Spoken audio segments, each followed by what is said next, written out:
Tags. Well, this is the team in 1923 when the club changed its name from Dundee Hibs to Dundee United.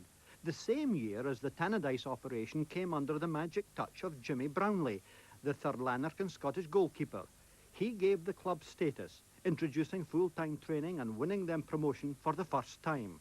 Willie Smith, a United supporter for 6 years, remembers this lovable character. He was one of these men that everyone knew. He was a great man. Jimmy sat beside me for many years in the grandstand at Tannadice. Even just before he died, he was still watching Dundee United. One of Jimmy's inspired signings was centre-forward Duncan Hutchison, to become idolised as Hurricane Hutch. When he was transferred to Newcastle, supporters cried in the streets of Dundee. Neil Patterson, the club's inside left and captain in 1937, went on to become internationally known, not as a footballer, but as a novelist whose film script for Room at the Top won him a Hollywood Oscar. Room at the Top. Well, that's what Jerry Kerr gave United when he took over as manager in 1959. In 13 years as boss at Tannadice, he gave them permanence in the top division, got them into Europe, and took the club on summer tours across the world. What did he remember most of all from these golden years? I would think that when we played Barcelona in the Fair Cities Cup in Spain and beat them, we were the first British team to do so. And I think that really is something, you know, that we really achieved at Dundee United. A great day. Great day. I didn't realise it, between you and I, until I was coming home and we met other teams who had been, and everybody was just full of congratulations. It seemed to waken things up that we had really done something in the football world. The author of this book is trade union official Mike Watson, one whose blood is coloured tangerine. What had surprised him most of all about the club's past? I think in many ways one of the most surprising things is that they've survived to celebrate 75 years and to win the league championship, because there were many occasions when it was most improbable that they should survive. They came through financial crises in the 1930s when on several occasions it would have been far easier for the directors just to shut up shop and say, we've done all we can, that's the end of the story.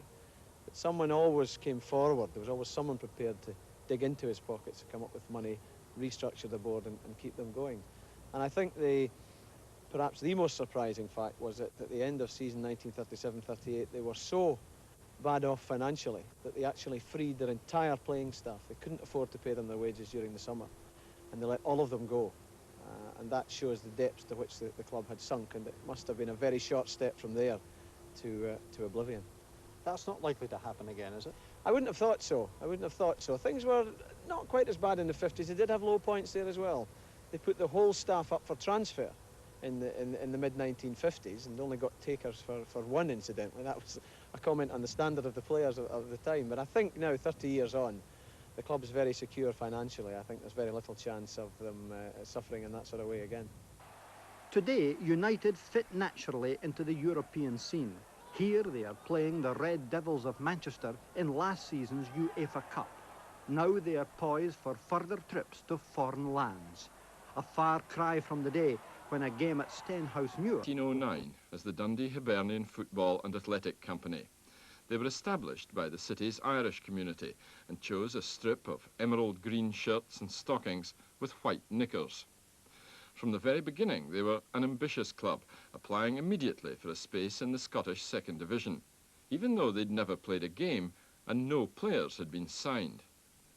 In August, they took the field for the first time, playing Edinburgh Hibernian at Tannadice Park before a crowd of 7,000. Within a very short space of time, going from a position where they very nearly went out of existence in 1923, within 3 years they were in the First Division, and that was largely due to a complete reorganisation of the board and taking on of Jimmy Brownlie as manager, which was a very ambitious step to take at that time. By this time, Dundee Hibernian had become Dundee United, but even harder times were to come. The Great Depression of the early 1930s left the club's finances in a parlous state, and in 1934 they resigned from the league.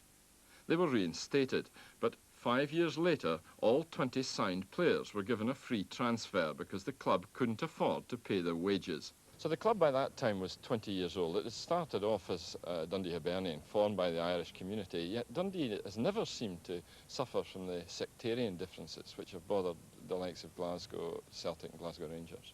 No, I'm pleased to say that is the case. I think, although the club was clearly aimed at the Irish population within the city, which was very substantial in 1909, it was never closely associated with the Catholic Church, which was an important factor, and it never made an attempt to play only Catholic or players of an Irish background, as did Celtic in Glasgow and Hibernian in Edinburgh at the time. And I think this was one of the reasons why they were able to get a broader support. And eventually, of course, the tie with the Irish community was cut in the 1920s when it ceased to have any relevance. And so Dundee United are a team with a checkered history, starting in emerald green and ending in orange, or tangerine as they prefer to call it. Starting as Dundee Hibs, becoming briefly Dundee City and ending up as Dundee United, a name to be reckoned with. And on the way, a host of football characters, including Neil Patterson, the only football captain ever to win an Oscar. He wrote the screenplay for the award-winning film Room at the Top. Out of all this, what does Mike Watson regard as United's greatest moment? Well, I think that has to be the League Championship. Some people would say that when they defeated Roma here in the semi-final of the European Cup, that was actually playing at a higher level. But really, a team can win cups with 4 or 5 good performances, but to do it over a league season is the ultimate achievement. And for a club of Dundee United's background and resources to do that, it really was a feat which has, I think, been unequalled in Scottish football and would have to be, for me, the high point of the club's history. There's Sturrogan, near he goes.